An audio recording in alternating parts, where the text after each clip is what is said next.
35ാമത് ദേശീയ senior fencing championship Mundayad indoor സ്റ്റേഡിയത്തിൽ പുരോഗമിക്കുന്നു. ഡിസംബർ 31 മുതൽ ജനുവരി 1, 2, 3 തീയതികളിലായാണ് മത്സരങ്ങൾ നടക്കുന്നത്. 26 സംസ്ഥാനങ്ങളിലെയും കേന്ദ്രഭരണ പ്രദേശങ്ങളിലെയും സർവീസ് ടീമിനെയും പ്രതിനിധീകരിച്ച് 700ഓളം കായിക താരങ്ങളാണ് മത്സരങ്ങളിൽ മാറ്റുരയ്ക്കുന്നത്. ദേശീയ സീനിയർ പുരുഷ വനിതാ ഫെൻസിംഗ് ചാമ്പ്യൻഷിപ്പ് ആരംഭിച്ചു. പുരുഷ ഫോയിൽ, സാബ്രെ, വനിത, എപ്പി എന്നീ വിഭാഗങ്ങളിലായാണ് ആദ്യ ദിനം മത്സരങ്ങൾ നടന്നത്. മുണ്ടയാട് ഇൻഡോർ സ്റ്റേഡിയത്തിൽ നടക്കുന്ന മത്സരങ്ങൾ 3-ന് സമാപിക്കും.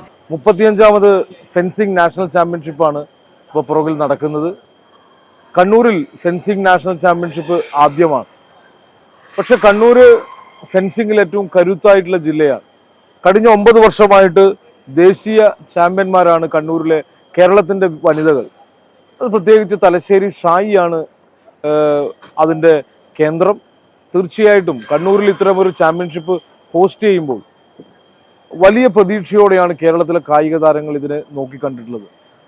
ഏതാണ്ട് 700ഓളം കായിക താരങ്ങൾ 26 സംസ്ഥാനങ്ങളെയും കേന്ദ്ര ഭരണ പ്രദേശത്തെയും അതുപോലെ തന്നെ സർവീസ് ടീമിനെയും പ്രതിനിധീകരിച്ച് ഇവിടെ പങ്കെടുക്കുന്നുണ്ട്. KB സുമേഷ് MLA ചെയർമാനും ആയിട്ടുള്ള സംഘാടക സമിതിയാണ് ഇവിടെ ഈ കാര്യങ്ങളെല്ലാം നടത്തുന്നത്. കേരള ഫെൻസിംഗ് അസോസിയേഷൻ ഒരു ഇന്റർനാഷണൽ ചാമ്പ്യൻഷിപ്പ് നടത്തുന്ന രൂപത്തിൽ ഈ സ്റ്റേഡിയത്തിന്റെ അരീന ഒരുക്കി കൊടുക്കുന്നതിന് വേണ്ടി സാധിച്ചിട്ടുണ്ട്. എല്ലാ ആളുകളും നല്ല സംതൃപ്തിയാണ് ഈ ചാമ്പ്യൻഷിപ്പിനെ സംബന്ധിച്ച് രേഖപ്പെടുത്തിയിട്ടുള്ളത്. തീർച്ചയായിട്ടും കണ്ണൂരിൽ ദേശീയ ഗെയിംസ് കഴിഞ്ഞു, ദേശീയ ബോക്സിംഗ് ചാമ്പ്യൻഷിപ്പ് കഴിഞ്ഞിട്ട് കൊറോണയ്ക്ക് ശേഷം നടക്കുന്ന എയർപോർട്ട് വന്നതിന് ശേഷം നടക്കുന്ന 2ാമത്തെ ഒരു നാഷണൽ ചാമ്പ്യൻഷിപ്പ് കൂടിയാണ്. അതുകൊണ്ട് ഇത് ഭംഗിയായി ഹോസ്റ്റ് ചെയ്യാൻ വേണ്ടി സാധിച്ചു എന്നുള്ളതാണ് സംഘാടക സമിതി വിശ്വസിക്കുന്നത്. എപ്പി, സാബ്രെ, ഫോയിൽ വിഭാഗത്തിൽ വ്യക്തിഗത മത്സരങ്ങൾക്ക് പുറമെ ടീം മത്സരങ്ങളുമുണ്ട്.